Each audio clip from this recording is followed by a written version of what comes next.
तो हेलो पे मैंने केमी अच्छा कि समस्त पे बहुत ही भल थे सो मैंने सेमती भल था तो पे मैंने आज भिडियो संपूर्ण भाव में जो पे भी सिटी एंट्रांस प्रिपेयर होती बहुत ही गुरुत्वपूर्ण भिडियो कहीं पे आज आम आलोचना करेंगे एजुकेशन एंड जनरल अवेयरनेस उपर तो मैंने जानते तो ये तुम टोटाल 5 मार्क आसे यही भितर है तो तेणुक तो आज भिडियो संपूर्ण भाव में देख आज आम एमती किसी क्वेश्चन गुड़ आलोचना करेंगे जो गुड़िक कि डायरेक्ट तुम एग्जाम आसे है तुम एंट्रांस एग्जाम आसे से गुड़िक ही आम आलोचना करवा बाकी अलग किसी आलोचना करें तो भिडियो बहुत ही तुम इंपोर्टाट होगा जाऊँगी तो भिडियो संपूर्ण फास्ट लास्ट देखूँ तो पे मैंने यार अलरेडी तुम दुईटा पार्ट अलरेडी अपलोड हो सारी जो पे देखी ना तो से मैंने भिडियो देखला मत यार जो राजनैतिक व्यवस्था विषय में यार अलरेडी दुईटी पार्ट अच्छी तो आज आम आलोचना करवा 150 नंबर जितकी सब अच्छी 150 नंबर पर्यटन आम आलोचना करते तो बर्तमान आम आलोचना करें 150 नंबर जहाँ भी किसी तुम ऊर्धक अच्छी तो सब किसी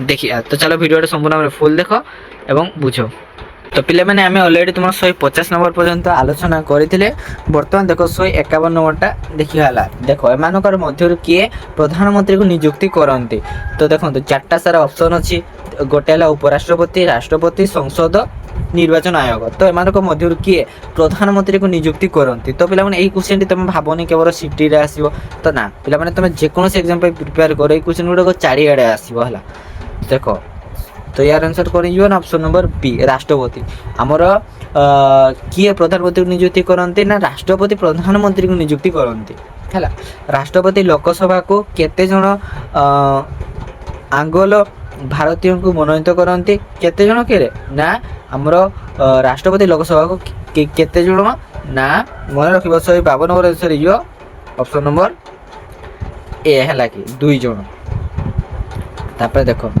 153 नंबर कौन अच्छे क्षमा निलंबन बहिष्कार दंड विधान कलह करने शक्ति किंबा जेकोसी मामला जड़ित कौन व्यक्ति को आईन विरुद्ध में दोषी सब्यस्त कर क्षमता किंबा राज्यर कार्यकारिणी शक्तिर विस्तार क्या पाखे थाए तो 153 आंसर कौन हम ना ऑप्शन नंबर डी क्या पाखे राज्यपाल पाखे थाए है देखिए 154 नंबर कौन अच्छे संविधान केते धारा अनुसार जने उपराष्ट्रपति रहिबार व्यवस्था अच्छी संविधान केते धारा अनुसार जन उपराष्ट्रपति रहिबार व्यवस्था अच्छी तो यार आंसर कौन हम ना ऑप्शन नंबर सी 63 है देख उपराष्ट्रपति कार्यकाल केते वर्ष उपराष्ट्रपति कार्यकाल केते वर्ष कि ना 5 वर्ष है सेमती देखिए 156 नंबर कौन अच्छे निम्नोक्त मध्य किए उपराष्ट्रपति को शपथ पाठ कराते निम्नोक्त मध्य किए उपराष्ट्रपति को शपथ पाठ कराते तो यार आंसर कौन हम ना ऑप्शन ए है कि राष्ट्रपति राष्ट्रपति उपराष्ट्रपति को शपथ पाठ कराते देखिए 157 नंबर कौन अच्छे उपराष्ट्रपति मासिक दरमा केते उपराष्ट्रपति मासिक दरमा केते यार आंसर कौन हम ना ऑप्शन नंबर सी 1,25,000 है उपराष्ट्रपति मासिक दरमा हूँ 1,25,000 देखिए 158 नंबर कौन अच्छे एमानकर मध्य किए राज्यसभार अध्यक्ष एमानकर मध्य किए राज्यसभार अध्यक्ष तो यार आंसर कौन हो ना ऑप्शन नंबर सी उपराष्ट्रपति उपराष्ट्रपति होउछन्ते राज्यसभार अध्यक्ष एमानकर मध्य किए दिल्ली विश्वविद्यालय कुलाधिपति दायित्व संपादन करते एमानकर मध्य किए दिल्ली विश्वविद्यालय कुलाधिपति दायित्व संपादन करते तो यार आंसर कौन हम ना ऑप्शन ए उपराष्ट्रपति राज्यर एडवोकेट जनरल बा महाधिवक्ता क्या द्वारा नियुक्ति हुए तो आमर जो एडवोकेट जनरल से क्या द्वारा नियुक्ति होती तो यार आंसर हम ऑप्शन नंबर ए है कि राज्यपाल द्वारा तापर देखो 161 नंबर कौन अच्छे प्रधानमंत्री कार्यकाल केते वर्ष प्रधानमंत्री कार्यकाल केते वर्ष के ना समस्त तो 5 वर्ष आपर देखिए बी नंबर 162 नंबर कौन अच्छे प्रधानमंत्री को किए शपथ पाठ कराते प्रधानमंत्री को किए शपथ पाठ कराते तो यार आंसर कौन हम ना राष्ट्रपति एटा रिपीट आसटा देखो मंत्रिमंडल मंत्री मानकर मध्य किए विभाग बंटन करते मंत्री मानकर मध्य किए विभाग बंटन कराते तो यार 163 नंबर आंसर कौन हम ना बी है कि प्रधानमंत्री मंत्रिमंडल मंत्री मानकर मध्य किए विभाग बंटन करते ना प्रधानमंत्री देखा 164 नंबर कौन अच्छे ଏମାନଙ୍କର ମଧ୍ୟରୁ କିଏ ମନ୍ତ୍ରିମଣ୍ଡଳ ଓ ରାଷ୍ଟ୍ରପତିଙ୍କ ମଧ୍ୟରେ ଯୋଗସୂତ୍ର ରକ୍ଷା କରନ୍ତି? ଏମାନଙ୍କ ମଧ୍ୟରୁ କିଏ ମନ୍ତ୍ରିମଣ୍ଡଳ ଓ ରାଷ୍ଟ୍ରପତିଙ୍କ ମଧ୍ୟରେ ଯୋଗସୂତ୍ର ରକ୍ଷା କରନ୍ତି? ତ 164 ନମ୍ବର ଆନ୍ସର କ'ଣ ହେବ ନା ଅପସନ୍ বি প্রধানমন্ত্রী। এମାନଙ୍କ ମଧ୍ୟରୁ କିଏ ମନ୍ତ୍ରିମଣ୍ଡଳ ଓ ରାଷ୍ଟ୍ରପତିଙ୍କ ମଧ୍ୟରେ ଯୋଗସୂତ୍ର ରକ୍ଷା କରନ୍ତି ନା ପ୍ରଧାନମନ୍ତ୍ରୀ। ତାପରେ ଦେଖ ପ୍ରଧାନମନ୍ତ୍ରୀଙ୍କର ମାସିକ ଦରମା କେତେ? ପ୍ରଧାନମନ୍ତ୍ରୀଙ୍କର ମାସିକ ଦରମା କେତେ? 165 ନମ୍ବର ଆନ୍ସର ହେବ ଅପସନ୍ ବି କେତେ ନା 34,000। ପ୍ରଧାନମନ୍ତ୍ରୀଙ୍କ ମାସିକ ଦରମା କେତେ? ମାସିକ ଦରମା ହେଉଛି 34,000। ତାପରେ ଦେଖ 166 ନମ୍ବର କ'ଣ ଅଛି? ଓଡ଼ିଶାର ପ୍ରଥମ ରାଜ୍ୟପାଳ କିଏ? ଓଡ଼ିଶାର ପ୍ରଥମ ରାଜ୍ୟପାଳ କିଏ? ତ ପିଲାମାନେ ୟାର ଆନ୍ସର କ'ଣ ହେବ ନା option A doctor Kailashnath Katju. ତାପରେ ଦେଖ 167 ନମ୍ବର କେବେ ଲାଲ ବାହାଦୁର ଶାସ୍ତ୍ରୀ ଭାରତର ପ୍ରଧାନମନ୍ତ୍ରୀ ହେଲେ? କେବେ ଲାଲ ବାହାଦୁର ଶାସ୍ତ୍ରୀ ଭାରତର ପ୍ରଧାନମନ୍ତ୍ରୀ ହେଲେ? ତ ୟାର ଆନ୍ସର କ'ଣ ହେବ ନା ଅପସନ୍ ନମ୍ବର ସି 1964 ଜୁନ୍ 9 ତାରିଖ। ତାପରେ ଦେଖ 168 ନମ୍ବର ଏମାନଙ୍କ ମଧ୍ୟରୁ କିଏ ରାଜ୍ୟର ସାମ୍ବିଧାନିକ ମାନପତ୍ର ମୁଖ୍ୟ? ତ ୟାର ଆନ୍ସର କ'ଣ ହେଇଯିବ ନା 168 ନମ୍ବର ଆନ୍ସର ହେବ বি ରାଜ୍ୟପାଳ। ଖାଲି ନାମ ମାତ୍ର ମୁଖ୍ୟ ହେଲା। ତାପରେ ଦେଖ ଏମାନଙ୍କର ମଧ୍ୟରୁ ରାଜ୍ୟପାଳ ପ୍ରକୃତ ଶାସନର ଅଧିକାରୀ କିଏ? ଏମାନଙ୍କର ମଧ୍ୟରୁ ରାଜ୍ୟର ପ୍ରକୃତ ଶାସନର ଅଧିକାରୀ କିଏ?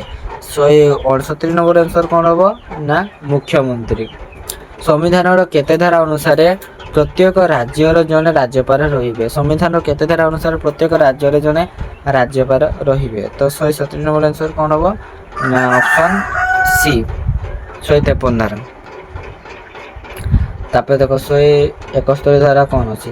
ଏମାନଙ୍କର ମଧ୍ୟରୁ କିଏ ରାଜ୍ୟର ସ୍ୱତନ୍ତ୍ରତା ଓ ଭାରତର ଐକ୍ୟ ପ୍ରତିଷ୍ଠାରେ ଗୁରୁତ୍ୱପୂର୍ଣ୍ଣ ଭୂମିକା ଗ୍ରହଣ କରିବେ? ଏମାନଙ୍କ ମଧ୍ୟରୁ କିଏ ରାଜ୍ୟର ସ୍ୱତନ୍ତ୍ରତା ଓ ଭାରତର ଐକ୍ୟ ପ୍ରତିଷ୍ଠା ଗୁରୁତ୍ୱପୂର୍ଣ୍ଣ ଭୂମିକା ଗ୍ରହଣ କରନ୍ତି? ତ 171 ନମ୍ବର ଆନ୍ସର କ'ଣ ହେବ ନା ଅପସନ୍ ସି ରାଜ୍ୟପାଳ ହେଲା। ଏମାନଙ୍କ ମଧ୍ୟରୁ କିଏ ରାଜ୍ୟର ସ୍ୱତନ୍ତ୍ରତା ଓ ଭାରତର ଐକ୍ୟ ପ୍ରତିଷ୍ଠାରେ ଗୁରୁତ୍ୱପୂର୍ଣ୍ଣ ଭୂମିକା ଗ୍ରହଣ କରନ୍ତି ନା ରାଜ୍ୟପାଳ। ତାପରେ ଦେଖ ଏମାନଙ୍କର ମଧ୍ୟରେ କିଏ ରାଜ୍ୟପାଳଙ୍କୁ ନିଯୁକ୍ତି କରନ୍ତି? ଏମାନଙ୍କର ମଧ୍ୟରେ କିଏ ରାଜ୍ୟପାଳଙ୍କୁ ନିଯୁକ୍ତି କରନ୍ତି? ତ ଦେଖ 172 ନମ୍ବର ଆନ୍ସର କ'ଣ ହେବ ନା ଅପସନ୍ ବି ରାଷ୍ଟ୍ରପତି। ଏମାନଙ୍କର ମଧ୍ୟରେ କିଏ ରାଜ୍ୟପାଳଙ୍କୁ ନିଯୁକ୍ତି କରନ୍ତି? ରାଷ୍ଟ୍ରପତି। ତାପରେ ଦେଖିବେ କିଏ ରାଜ୍ୟପାଳଙ୍କ ଶପଥ ପାଠ କରାନ୍ତି? କିଏ ରାଜ୍ୟପାଳଙ୍କ ଶପଥ ପାଠ କରାନ୍ତି? ତ 173 ନମ୍ବର ଆନ୍ସର କ'ଣ ହେବ ନା ଅପସନ୍ ଡି ହାଇକୋର୍ଟର ପ୍ରଧାନ ବିଚାରପତି। ତାପରେ ଦେଖ 174 ରାଜ୍ୟପାଳଙ୍କର ମାସିକ ଦରମା କେତେ? ରାଜ୍ୟପାଳଙ୍କର ମାସିକ ଦରମା କେତେ? ୟାର ଆନ୍ସର କ'ଣ ହେବ ଅପସନ୍ ଏ 1,10,000। ତାପରେ ଦେଖ ରାଜ୍ୟପାଳଙ୍କର ବାସଭବନକୁ କ'ଣ କୁହାଯାଏ? ରାଜ୍ୟପାଳଙ୍କର ବାସଭବନକୁ କ'ଣ କୁହାଯାଏ? ତ ୟାର ଆନ୍ସର କ'ଣ ହେବ ନା ଅପସନ୍ ଡି ରାଜଭବନ। ରାଜ୍ୟପାଳଙ୍କର ବାସଭବନକୁ କ'ଣ କୁହାଯାଇଥାଏ ନା ରାଜଭବନ ବୋଲି କୁହାଯାଇଥାଏ ହେଲା। ତ 176 ନମ୍ବରଟା କ'ଣ ଅଛି? ରାଷ୍ଟ୍ରପତି ଶାସନ ଜାରି ବେଳେ କିଏ ପ୍ରତ୍ୟକ୍ଷ ଭାବରେ ରାଜ୍ୟର ଶାସନ ପରିଚାଳନା କରନ୍ତି? ରାଷ୍ଟ୍ରପତି ଶାସନ ଜାରି ବେଳେ କିଏ ପ୍ରତ୍ୟକ୍ଷ ଭାବରେ ରାଜ୍ୟର ଶାସନ ପରିଚାଳନା କରନ୍ତି? 176 ନମ୍ବର ଆନ୍ସର କ'ଣ ହେବ ନା ଅପସନ୍ ସି ରାଜ୍ୟପାଳ। ତାପରେ ଦେଖ ସମ୍ବିଧାନର ଭାଗ 3 ଅନୁଯାୟୀ ନିହିତ ଅଧିକାରରେ ବିରୁଦ୍ଧରେ କାର୍ଯ୍ୟ କରିବା କାହାର ଅଧିକାର ଅଟେ? 177 ନମ୍ବର ଆନ୍ସର କ'ଣ ହେବ ନା ୟାର ଆନ୍ସର ହେଇଯିବ ଅପସନ୍ ନମ୍ବର ଡି ରାଜ୍ୟ କାର୍ଯ୍ୟାନୁଷ୍ଠାନ। ତ ଦେଖ ସମ୍ବିଧାନର କେଉଁ ଧାରା ଅନୁସାରେ ରାଜ୍ୟପାଳ ମୁଖ୍ୟମନ୍ତ୍ରୀଙ୍କୁ ନିଯୁକ୍ତି କରନ୍ତି? ସମ୍ବିଧାନର କେଉଁ ଧାରା ଅନୁସାରେ ରାଜ୍ୟପାଳ ମୁଖ୍ୟମନ୍ତ୍ରୀଙ୍କୁ ନିଯୁକ୍ତି କରନ୍ତି? Option B 164। ତାପରେ ଦେଖ 179 ନମ୍ବରଟା କ'ଣ ଅଛି? ବିଧାନମଣ୍ଡଳର ସଦସ୍ୟ ନ ହୋଇ ମୁଖ୍ୟମନ୍ତ୍ରୀ ଭାବରେ ନିଯୁକ୍ତି ହେଲେ କେତେ ମାସ ମଧ୍ୟରେ ବିଧାନମଣ୍ଡଳର ସଦସ୍ୟ ହେବେ? କେତେ ଦିନ କିରେ ନା 6 ହେଲା କି 6 ମାସ। ତାପରେ ଦେଖ 180 ନମ୍ବରଟା କ'ଣ ଅଛି? ସମ୍ବିଧାନର ଧାରା 12 ଅନୁଯାୟୀ ପ୍ରଯୁକ୍ତ ରାଜ୍ୟ ଶବ୍ଦ ମଧ୍ୟରେ କେଉଁମାନେ ଅନ୍ତର୍ଭୁକ୍ତ ଅଟନ୍ତି? ତ ୟାର ଆନ୍ସର କ'ଣ ହେବ? ରାଜ୍ୟ ଶବ୍ଦ ମଧ୍ୟରେ କେଉଁମାନେ ଅନ୍ତର୍ଭୁକ୍ତ ଅଟନ୍ତି? তো 86 নম্বর आंसर ହେଇଯିବ ଅପସନ ନମ୍ବର ଡି ଉପରୋକ୍ତ ସମସ୍ତ। ଗୋଟେ ହେଲା ଭାରତ ସରକାର ଏବଂ ସଂସଦ, ଭାରତ ସରକାର ଏବଂ ବିଧାନସଭା, ଭାରତରେ କିମ୍ବା ଭାରତ ସରକାରଙ୍କ ଅଧୀନରେ ଆସୁଥିବା କ୍ଷେତ୍ର ଉପରେ ସମସ୍ତ ଆଇନ ଓ ଅନ୍ୟ ପ୍ରାଧିକରଣ। ତାପରେ ଦେଖ 181 ନମ୍ବରଟା କ'ଣ ଅଛି। ଏମାନଙ୍କର ମଧ୍ୟରୁ କିଏ ରାଜ୍ୟରେ ଅଧ୍ୟାଦେଶ ଜାରି କରନ୍ତି? ଏମାନଙ୍କର ମଧ୍ୟରୁ କିଏ ରାଜ୍ୟରେ ଅଧ୍ୟାଦେଶ ଜାରି କରନ୍ତି? ତ 181 ନମ୍ବର ଆନ୍ସର କ'ଣ ହେବ ନା ଅପସନ୍ ଡି ରାଜ୍ୟପାଳ। ତାପରେ ଦେଖ 182 ନମ୍ବରଟା କ'ଣ ଅଛି। ଧାରା 14 ଅନୁଯାୟୀ ଆଇନର ସମୀକ୍ଷା ସମାନତା କିମ୍ବା ସମାନ ସଂରକ୍ଷଣର ଗ୍ୟାରେଣ୍ଟି ଦିଏ। ଏହା କେଉଁମାନଙ୍କର କ୍ଷେତ୍ରରେ ପ୍ରଯୁଜ୍ୟ? ତ 182 ନମ୍ବର ଆନ୍ସର ହେଇଯିବ ତମର ଅପସନ୍ ଏ ଭାରତରେ ବାସ କରୁଥିବା ସମସ୍ତ ବ୍ୟକ୍ତି। ତାପରେ ଦେଖିବା 183 ନମ୍ବର ଆନ୍ସର କ'ଣ ହେବ। କେଉଁ ମସିହାରେ ବଳବନ୍ତରାୟ ମେହେଟା କମିଟି ଗଠନ କରାଯାଇଥିଲା? କେଉଁ ମସିହାରେ ବଳବନ୍ତରାୟ ମେହେଟା କମିଟି ଗଠନ କରାଯାଇଥିଲା? କେଉଁ ମସିହାରେ କିରେ ନା 1958ରେ। 1958ରେ ବଳବନ୍ତରାୟ ମେହେଟା କମିଟି ଗଠନ କରାଯାଇଥିଲା। ଗ୍ରାମାଞ୍ଚଳ ସ୍ୱାୟତ୍ତ ଶାସନ ବ୍ୟବସ୍ଥାର ନିମ୍ନ ସ୍ତର କ'ଣ? ଗ୍ରାମାଞ୍ଚଳ ସ୍ୱାୟତ୍ତ ଶାସନ ବ୍ୟବସ୍ଥାର ନିମ୍ନତମ ସ୍ତର କ'ଣ? ତ ନିମ୍ନତମ ସ୍ତର କଥା ଆସିଲା ମାନେ କ'ଣ ହେବ କିରେ? ଅପସନ୍ ସି ଗ୍ରାମ ପଞ୍ଚାୟତ। ସର୍ବନିମ୍ନ ସବୁଠୁ ସାନ ସ୍ତର ହେଉଛି ଗ୍ରାମ ପଞ୍ଚାୟତ। ଗୋଟିଏ ଗ୍ରାମର ପଞ୍ଚାୟତ କେତୋଟି ସଭ୍ୟ ସଂଖ୍ୟାକୁ ଅଧିକ ହେବ ନାହିଁ? ଗୋଟିଏ ଗ୍ରାମର ପଞ୍ଚାୟତ କେତୋଟି ସଭ୍ୟ ସଂଖ୍ୟାରୁ ଅଧିକ ହେବ ନାହିଁ? କେତୋଟି? 185ର ଆନ୍ସର ହେଇଯିବ ଅପସନ୍ ସି 25ଟି। ସାଧାରଣତଃ କେତେ ଜନସଂଖ୍ୟା ବିଶିଷ୍ଟ ଗ୍ରାମ ପାଇଁ ଗୋଟିଏ ଗ୍ରାମ ପଞ୍ଚାୟତ ଗଠିତ? ସାଧାରଣତଃ କେତେ ଜନସଂଖ୍ୟା ବିଶିଷ୍ଟ ଗ୍ରାମ ପାଇଁ ଗୋଟିଏ ଗ୍ରାମ ପଞ୍ଚାୟତ ଗଠିତ? ତ ଏହାର ଆନ୍ସର କ'ଣ ହେଇଯିବ ନା ଅପସନ୍ ଏ 2000ରୁ 5000। ତାପରେ ଦେଖ ସମ୍ବିଧାନର ଧାରା 14 ଅନୁଯାୟୀ ବ୍ୟବହୃତ ଶବ୍ଦ ଯେକୌଣସି ବ୍ୟକ୍ତିର ଅର୍ଥ କ'ଣ ହୋଇଥାଏ? ତ ଏହାର ଆନ୍ସର କ'ଣ ହେବ ନା 127 ନମ୍ବର ଆନ୍ସର ହେଇଯିବ ଅପସନ୍ ଡି ଭାରତରେ ରହୁଥିବା ନାଗରିକ ଏବଂ ଅଣନାଗରିକ। ତାପରେ ଦେଖ 188 ନମ୍ବରଟା କ'ଣ ଅଛି। କେତେତମ ସମ୍ବିଧାନ ସଂଶୋଧନ ପରେ ଆମ ଦେଶରେ ଗ୍ରାମାଞ୍ଚଳ ଗଣତନ୍ତ୍ର ପରୀକ୍ଷା କରିବା ପାଇଁ ପଲ୍ଲୀ ସଭା ଓ ଗ୍ରାମ ସଭା ସୃଷ୍ଟି ହୋଇଛି? ତ 188 ନମ୍ବର ଆନ୍ସର କ'ଣ ହେବ ନା ୟାର ଆନ୍ସର ହେଇଯିବ ଅପସନ୍ ନମ୍ବର ସି 73ତମ। ତାପରେ ଦେଖିବା 189 ନମ୍ବରର ଆନ୍ସର କେଉଁଟା ହେବ। କେଉଁଠି ଗ୍ରାମ ପଞ୍ଚାୟତର ବାଧ୍ୟତାମୂଳକ କାର୍ଯ୍ୟ ନୁହେଁ? କେଉଁଠି ଗ୍ରାମ ପଞ୍ଚାୟତର ବାଧ୍ୟତାମୂଳକ କାର୍ଯ୍ୟ ନୁହେଁ? କ'ଣ କ'ଣ ଅଛି ଦେଖିବା। ପାନୀୟ ଜଳ ଯୋଗାଣ, ପୌଢ଼ ଶିକ୍ଷାର ପ୍ରସାର, ସଂକ୍ରାମକ ରୋଗର ନିରାକରଣ। ତ କେଉଁଠି ଗ୍ରାମ ପଞ୍ଚାୟତର ବାଧ୍ୟତାମୂଳକ କାର୍ଯ୍ୟ ନୁହେଁ? ତ 187 ନମ୍ବର ଆନ୍ସର କ'ଣ ହେବ ନା ସମ୍ପୃକ୍ତ ଅଞ୍ଚଳର ସଫେଇ, ତାହା ବାଧ୍ୟତାମୂଳକ କାର୍ଯ୍ୟ ନୁହେଁ। 190 ନମ୍ବର ଦେଖିବା। କେଉଁଠି ଗ୍ରାମ ପଞ୍ଚାୟତର ଇଚ୍ଛାଧୀନ କାର୍ଯ୍ୟ ନୁହେଁ? କେଉଁଠି ଗ୍ରାମ ପଞ୍ଚାୟତର ଇଚ୍ଛାଧୀନ କାର୍ଯ୍ୟ ନୁହେଁ? ତ ୟାର ଆନ୍ସର କ'ଣ ହେବ ନା କୂଅ ପୋଖରୀ ଖୋଳାଇବା। ତ ଫାର୍ଷ୍ଟ ଅପସନ୍ ହିଁ ଆମର ଠିକ୍ ଉତ୍ତର ହେଲା। କୂଅ ପୋଖରୀ ଖୋଳାଇବା ତାର ବାଧ୍ୟତାମୂଳକ କାର୍ଯ୍ୟ ନୁହେଁ, ତା କଲେ ଭଲ ନ କଲେ ଆହୁରି ଭଲ। ତାପରେ ନିମ୍ନୋକ୍ତ କେଉଁଠି ଗ୍ରାମ ପଞ୍ଚାୟତର ଆୟତ ଉତ୍ସ ନୁହେଁ? ନିମ୍ନୋକ୍ତ କେଉଁଠି ଗ୍ରାମ ପଞ୍ଚାୟତର ଆୟର ଉତ୍ସ ନୁହେଁ? ତ 191 ନମ୍ବର ଆନ୍ସର କ'ଣ ହେବ ନା 191ର ଆନ୍ସର ହେବ ଅପସନ୍ ଯେଉଁ କୁହ ଡି ହେଲା କି ବିଜ୍ଞାପନ କର। ତାପରେ ଦେଖ 192 ନମ୍ବରଟା କ'ଣ ଅଛି। ବର୍ତ୍ତମାନ ଆମ ରାଜ୍ୟରେ କେତୋଟି ପଞ୍ଚାୟତ ସମିତି କାର୍ଯ୍ୟ କରୁଛି? ବର୍ତ୍ତମାନ ଆମ ରାଜ୍ୟରେ କେତୋଟି ପଞ୍ଚାୟତ ସମିତି କାର୍ଯ୍ୟ କରୁଛି? ତ 192 ନମ୍ବର ଆନ୍ସର କ'ଣ ହେବ ନା ଏହାର ଆନ୍ସର ହେଇଯିବ କେତୋଟି କିରେ ନା ବି 314ଟି।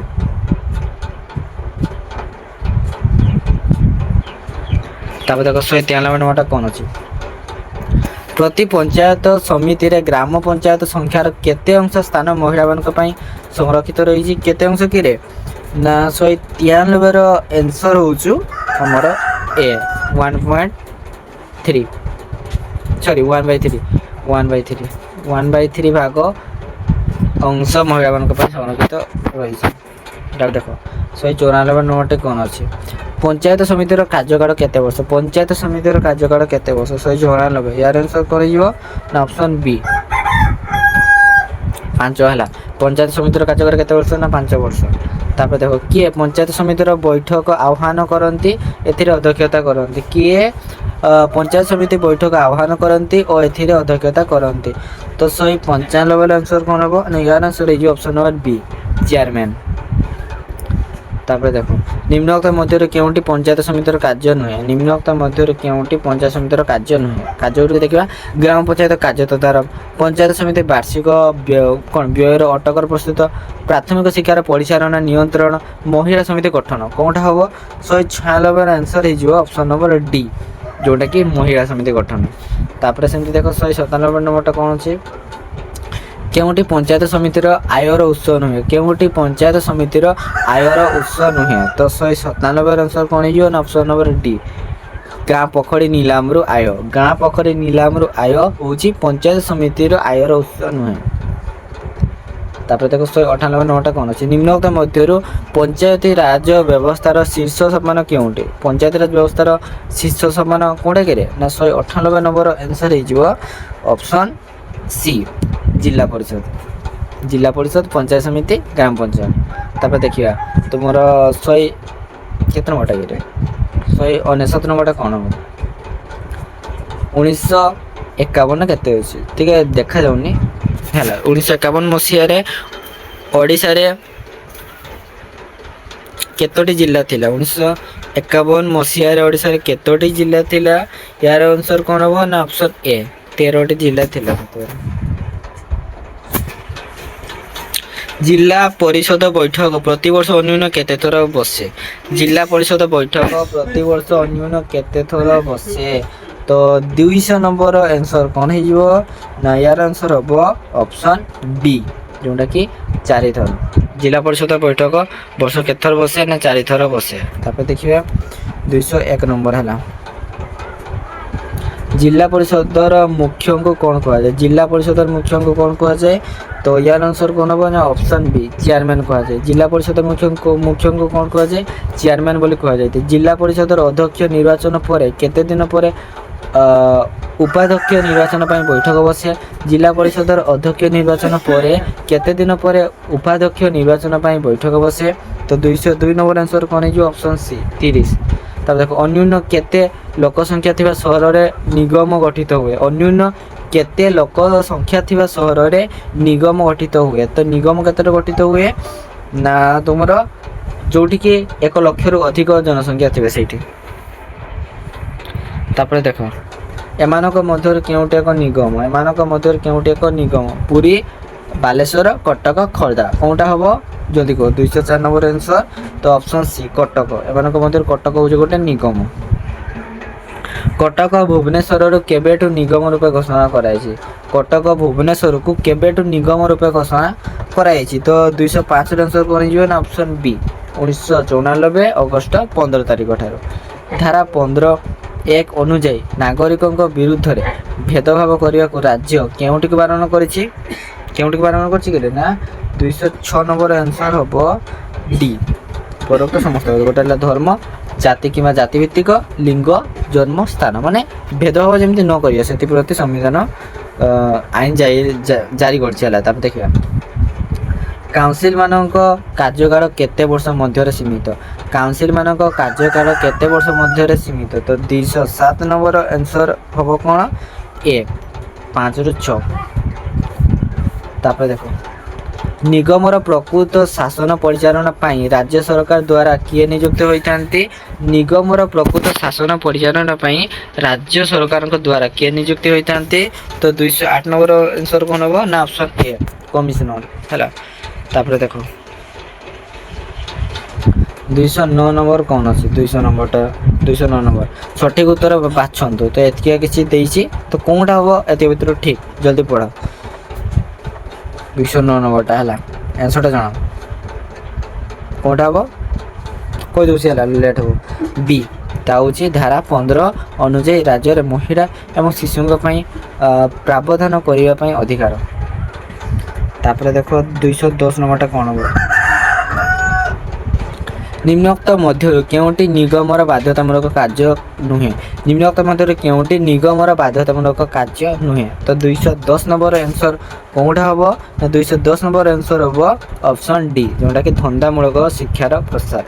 ତାପରେ ଦେଖ 211 ନମ୍ବର ହେଲା, କେଉଁଟି ନିଗମର ଇଚ୍ଛାଧୀନ କାର୍ଯ୍ୟ ନୁହେଁ? କେଉଁଟି ନିଗମର ଇଚ୍ଛାଧୀନ କାର୍ଯ୍ୟ ନୁହେଁ? ତ ୟାର ଆନ୍ସର କ'ଣ ହେବ ନା ଅପସନ୍ ବି, যানবাহন নিয়ন্ত্ରଣ ପରିଚାଳନା, ବିବାହ ରେଜିଷ୍ଟର ପରିଚାଳନା ତ ହେବ, ସାମାଜିକ ନବୀକରଣ ହେବ, ସମସ୍ତ ସହର ସମସ୍ତ କୋଠାବାଡ଼ି ହେବ, ଆଉ ଯାନବାହନ ନିୟନ୍ତ୍ରଣ ପରିଚାଳନା ଏଇଟା ହେବ ନାହିଁ, ମାନେ ଅପସନ୍ ବି 211 ହେଲା। ତାପରେ ଦେଖିବା 212 ନମ୍ବରଟା କ'ଣ ଅଛି। ନିମ୍ନୋକ୍ତ ମଧ୍ୟରୁ କେଉଁଟି ନିଗମ ଆୟର ଉତ୍ସ ନୁହେଁ? ନିମ୍ନୋକ୍ତ ମଧ୍ୟରୁ କେଉଁଟି ନିଗମ ଆୟର ଉତ୍ସ ନୁହେଁ? ସମ୍ପତ୍ତି ଚଢ଼ାଟା ତ ହେବ, ପ୍ରମୋଦ କର ହେବ, ଯାନବାହନ କର ହେବ, ଆଉ ରହିଲା ବୃତ୍ତିକର। ବୃତ୍ତିକରଟା ହେବନି, ସେଟା ଟ୍ୟାକ୍ସଟା ଯେଉଁଟା ସେଟା ହେବନି, ନିଗମର ଆୟର ଉତ୍ସ ନୁହେଁ। 212 ନମ୍ବର ଗଲା। ତାପରେ ଦେଖ 213 ନମ୍ବର କ'ଣ ଅଛି। 213 ନମ୍ବରଟା ଅଛି କେତେରୁ କେତେ ଜନସଂଖ୍ୟା ବିଶିଷ୍ଟ ସହରରେ ନଗରପାଳିକା ଗଠିତ ହୁଏ? କେତେରୁ କେତେ ଜନସଂଖ୍ୟା ବିଶିଷ୍ଟ ସହରରେ ନଗରପାଳିକା ଗଠିତ ହୁଏ? ତ ୟାର ଆନ୍ସର୍ କ'ଣ ହେବ ନା ଅପସନ୍ ବି। କେତେ ନା 10,000ରୁ 1 ଲକ୍ଷ ପର୍ଯ୍ୟନ୍ତ ଜନସଂଖ୍ୟା ବିଶିଷ୍ଟ ସହରରେ ନଗରପାଳିକା ଗଠିତ ହୋଇଥାଏ। ତାପରେ ଦେଖ 214 ନମ୍ବର କ'ଣ ଅଛି।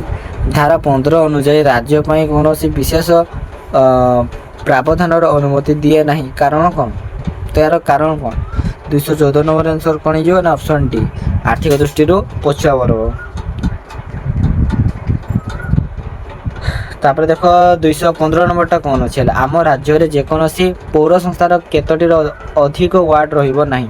ଆମ ରାଜ୍ୟରେ ଯେକୌଣସି ପୌର ସଂସ୍ଥାର କେତୋଟିର ଅଧିକ ୱାର୍ଡ ରହିବ ନାହିଁ? ତ 215 ନମ୍ବର ଆନ୍ସର୍ କ'ଣ ହେବ ନା ୟାର ଆନ୍ସର୍ ହେଇଯିବ ଅପସନ୍ ନମ୍ବର ବି, 30 ହେଲା। ଆମ ରାଜ୍ୟରେ ଯେକୌଣସି ପୌର ସଂସ୍ଥାର କେତୋଟି ଅଧିକ ୱାର୍ଡ ରହିବ ନାହିଁ? 30ରୁ ଅଧିକ ୱାର୍ଡ ରହିବ ନାହିଁ। ପ୍ରତି ୱାର୍ଡର ଜନସଂଖ୍ୟା ଜଣକୁ ନିର୍ବାଚନ କରନ୍ତି, ତାକୁ କ'ଣ କୁହାଯାଇଥାଏ? ତାକୁ କ'ଣ କୁହାଯାଇଥାଏ? ପ୍ରତି ୱାର୍ଡରୁ ଜନସାଧାରଣ ଜଣକୁ ନିର୍ବାଚିତ କରନ୍ତି, ତାକୁ କ'ଣ କୁହାଯାଇଥାଏ? କ'ଣ କିରେ ନା କାଉନସିଲର ବୋଲି କୁହାଯାଇଥାଏ। ତାପରେ ଦେଖ ଏମାନଙ୍କ ମଧ୍ୟରୁ କିଏ ରାଜ୍ୟ ସରକାର ଓ ନଗରପାଳିକା ମଧ୍ୟରେ ଯୋଗସୂତ୍ର ରକ୍ଷା କରନ୍ତି? ଏମାନଙ୍କ ମଧ୍ୟରୁ କିଏ ରାଜ୍ୟ ସରକାର ଓ ନଗରପାଳିକା ମଧ୍ୟରେ ଯୋଗସୂତ୍ର ରକ୍ଷା କରନ୍ତି? ତ 217 ନମ୍ବର ଆନ୍ସର୍ କ'ଣ ହେବ ନା ଅପସନ୍ ସି, ଚେୟାରମ୍ୟାନ୍। ତାପରେ ଦେଖ 218 ନମ୍ବର କ'ଣ ଅଛି। ନଗରପାଳିକା ପରିଷଦର କାର୍ଯ୍ୟକାଳ କେତେ ବର୍ଷ? ନଗରପାଳିକା ପରିଷଦର କାର୍ଯ୍ୟକାଳ କେତେ ବର୍ଷ? 218 ନମ୍ବର ଆନ୍ସର୍ କ'ଣ ହେଇଯିବ ନା ଅପସନ୍ ନମ୍ବର ବି, 5 ବର୍ଷ। ତାପରେ ଦେଖ 5,000ରୁ 10,000 ଜନସଂଖ୍ୟା ବିଶିଷ୍ଟ ଛୋଟ ଛୋଟ ସହରମାନଙ୍କରେ କ'ଣ ଗଠନ କରାଯାଇଥାଏ? 5ରୁ 10,000 ବିଶିଷ୍ଟ ଜନସଂଖ୍ୟା ଛୋଟ ଛୋଟ ସହରମାନଙ୍କରେ କ'ଣ ଗଠନ କରାଯାଇଥାଏ? ତ ଏହାର ଆନ୍ସର୍ କ'ଣ ହେଇଯିବ ନା ବିଜ୍ଞାପିତ ଅଞ୍ଚଳ ପରିଷଦ। ତାପରେ ଦେଖ 220 ନମ୍ବରଟା କ'ଣ ଅଛି। ଧାରା 16 ଅନୁଯାୟୀ ଯେକୌଣସି ପ୍ରକାରର ରୋଜଗାର ବା କୌଣସି କାର୍ଯ୍ୟାଳୟରେ ନିଯୁକ୍ତି ଶବ୍ଦର ଅର୍ଥ କ'ଣ? ତ 220 ନମ୍ବର ଆନ୍ସର୍ କୋଉଟା ହେବ ନା ଅପସନ୍ ସି, କେବଳ ସାର୍ବଜନୀନ ନିଯୁକ୍ତି। ତାପରେ ଦେଖ 221 ନମ୍ବରଟା।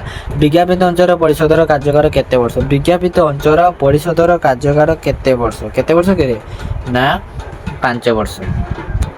ତାପରେ ଦେଖ ନିମ୍ନୋକ୍ତ କେଉଁଟି NSCର ବାଧ୍ୟତାମୂଳକ କାର୍ଯ୍ୟ ନୁହେଁ? ନିମ୍ନୋକ୍ତ କେଉଁଟି NSC ଯେଉଁଟାକି ନୋଟିଫାଇଡ୍ ଏରିଆ କାଉନସିଲର, ତ ସେଇଠି କେଉଁଟା ବାଧ୍ୟତାମୂଳକ ନୁହେଁ? ତ 222 ନମ୍ବର ଆନ୍ସର୍ କୋଉଟା ହେବ ନା ବି, ରାସ୍ତାଘାଟ ନିର୍ମାଣ। ତାପରେ ଦେଖ 23 ନମ୍ବରଟା କ'ଣ ଅଛି। କେଉଁଟି NSCର ଇଚ୍ଛାଧୀନ କାର୍ଯ୍ୟ ନୁହେଁ? କେଉଁଟି NSCର ଇଚ୍ଛାଧୀନ କାର୍ଯ୍ୟ ନୁହେଁ? ତ କୋଉଟା ହେବ ଧନ୍ଦାମୂଳକ ଶିକ୍ଷାର ପ୍ରସାରଣ। ତାପରେ ଦେଖ 224 ନମ୍ବରଟା କ'ଣ ଅଛି। ଅସ୍ପୃଶ୍ୟତାକୁ ସମାପ୍ତ କରି ଦିଆଯାଇଛି ଏବଂ ଏହା କେଉଁ ରୂପରେ ଏହାର ବ୍ୟବହାର ନିଷିଦ୍ଧ ଅଟେ? ତ 224 ନମ୍ବର ଆନ୍ସର୍ କୋଉଟା ହେବ? 224 ନମ୍ବର ଆନ୍ସର୍ ହେଇଯିବ ଅପସନ୍ ନମ୍ବର ସି, ହେଲା କି ଧାରା 17। ତାପରେ ଦେଖିବା 25 ନମ୍ବରଟା କ'ଣ ଅଛି। 225 ରାଜ୍ୟ ବ୍ୟତୀତ ଯେକୌଣସି ଉପାଧିକୁ ଗ୍ରହଣ କରିବାର ବାରଣ କରାଯାଇଛି, କାରଣ କ'ଣ? ତ 225 ନମ୍ବର ଆନ୍ସର୍ କ'ଣ ହେବ ନା ଅପସନ୍ ଡି, ଉଭୟ ଏ ଓ ବି। ଗୋଟେ ହେଲା ଏକ ଏକାଡେମିକ୍ ପାର୍ଥକ୍ୟ, ଗୋଟେ ହେଲା ସାମରିକ ପୁରସ୍କାର। ତାପରେ ଦେଖ 226 ନମ୍ବରଟା ହେଲା। ସମ୍ପ୍ରତି କେତେ ନିୟୁତ ଶିଶୁ ବିଦ୍ୟାଳୟ ଶିକ୍ଷାରୁ ବଞ୍ଚିତ ଅଛନ୍ତି?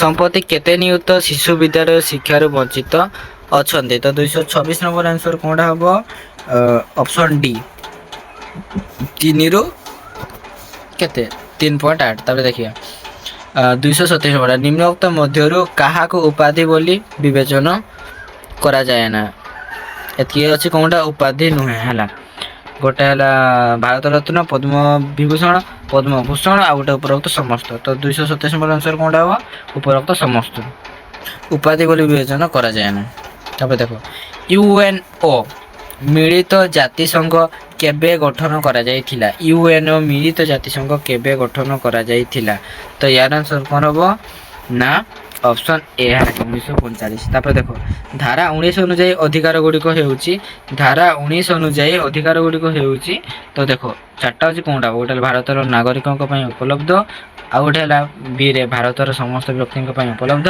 ସି ରେ ଅଛି ପ୍ରବାସୀ ଭାରତୀୟଙ୍କ ପାଇଁ ଉପଲବ୍ଧ ଡି ରେ ଅଛି ବିଦେଶୀ ମୂଳ ବ୍ୟକ୍ତିଙ୍କ ପାଇଁ ଉପଲବ୍ଧ ତ କୋଉଟା ହବ ୟାର ଆନ୍ସର ଇଜ ଅପସନ୍ ଏ ଭାରତର ନାଗରିକଙ୍କ ପାଇଁ ଉପଲବ୍ଧ ତାପରେ ଦେଖ 230 ନମ୍ବରଟା କ'ଣ ଅଛି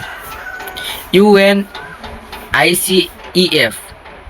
କେଉଁ ମସିହା ପ୍ରାଥମିକ ଶିକ୍ଷାର ବିକାଶ ପାଇଁ ବିବିଧ କାର୍ଯ୍ୟକ୍ରମ କରି ଆସୁଛି ତ କ'ଣ ହେଇଯିବ ନା 230 ର ଆନ୍ସର ଜଲ୍ଦି କୁହ ୟାର answer is option number A 954 କେତେ 54 ସରି 1994 ତାପରେ ମାନେ ଏ ରେ ଟିକେ ମାନେ କନଫ୍ୟୁଜ ଲାଗେ ସଂଖ୍ୟା ତାପରେ ଦେଖ ଧାରା 19 ଅନୁଯାୟୀ କେଉଁଟି ଅଧିକାରର ଅଧୀନ ଅଟେ ଧାରା 19 ଅନୁଯାୟୀ କେଉଁଟି ଅଧିକାରର ଅଧୀନ ଅଟେ ତ 231 ନମ୍ବର ଆନ୍ସର କୋଉଟା ହବ ପିଲାମାନେ ନା ଚିତ ପ୍ରତିବନ୍ଧକ ହେଲା ଚିତ ପ୍ରତିବନ୍ଧକ ଅଧିକାର ଅଧୀନ ଅଟେ ତାପରେ ଦେଖିବା ଗୋଟିଏ ଅପରାଧ ପାଇଁ କୌଣସି ବ୍ୟକ୍ତିଙ୍କୁ ଏକାଧିକ ଥର ଦୋଷ ସାବ୍ୟସ୍ତ କରି ପ୍ରାୟଶ୍ଚିତ କରାଯାଇ ପାରିବ ନାହିଁ କାରଣ यार आंसर कोड हबो तबरे ऑप्शन का लिभि जाइछि ठीक है तो कोड हबो ना यह संविधान रे अंतर्भुक्त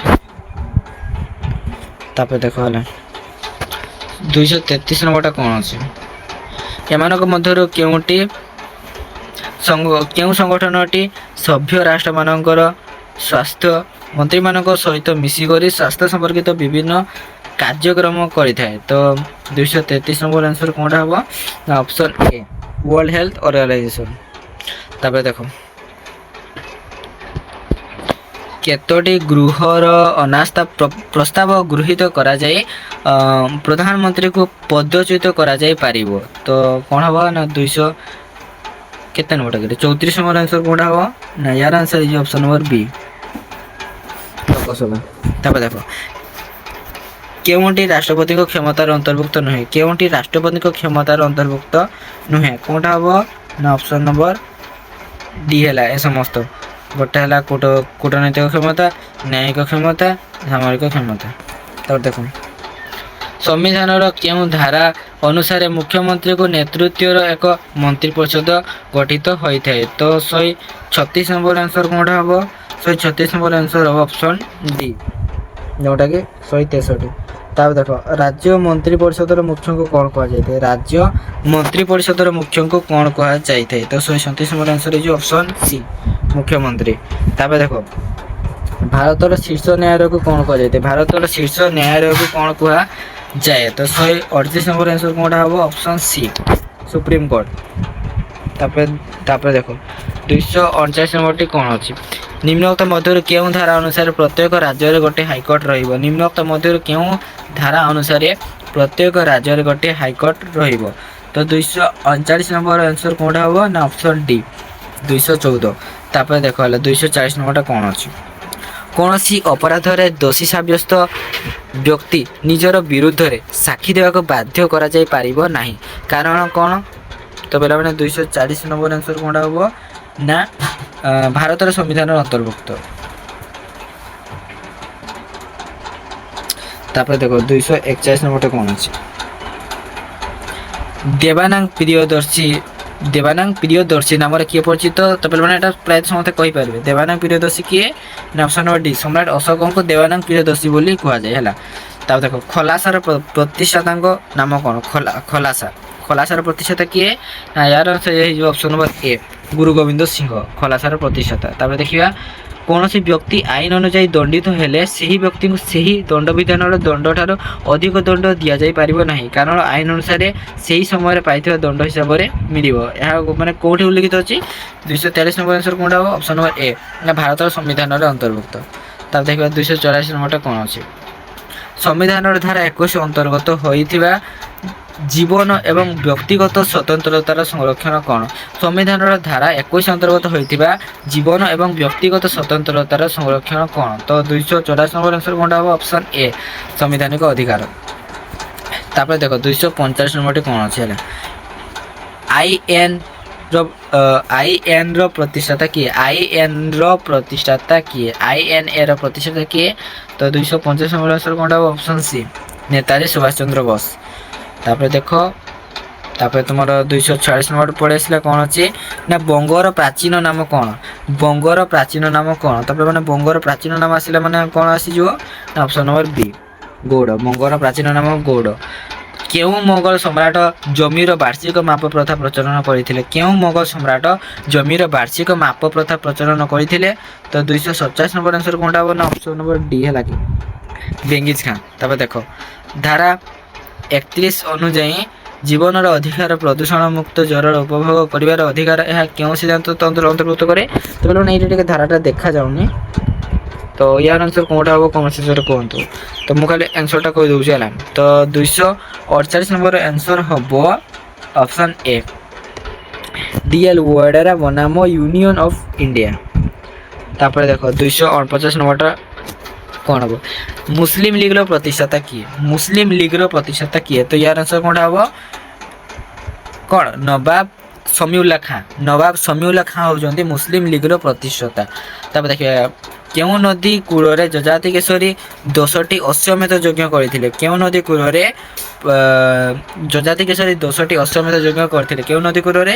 ତ ୟାର ଆନ୍ସର ହେଇଯିବ ବୈତରଣୀ ନଦୀ କୂଳରେ ହେଲା। ତ ପିଲାମାନେ ଆଜି ସମ୍ପୂର୍ଣ୍ଣ ଭାବରେ ତୁମର ଯେଉଁ ଆମେ ଆଲୋଚନା କରୁଥିଲେ ଯେଉଁ ଏଜୁକେସନ୍ ଆଣ୍ଡ ଜେନେରାଲ ଆୱାରନେସ୍ ଉପରୁ ରାଜନୈତିକ ବ୍ୟବସ୍ଥା ଏବଂ ଏହାର ଅଭ୍ୟୁଦୟ, ତ ତାର କ୍ଲାସ୍ଟି ସମ୍ପୂର୍ଣ୍ଣ ଭାବରେ ସରିଲା।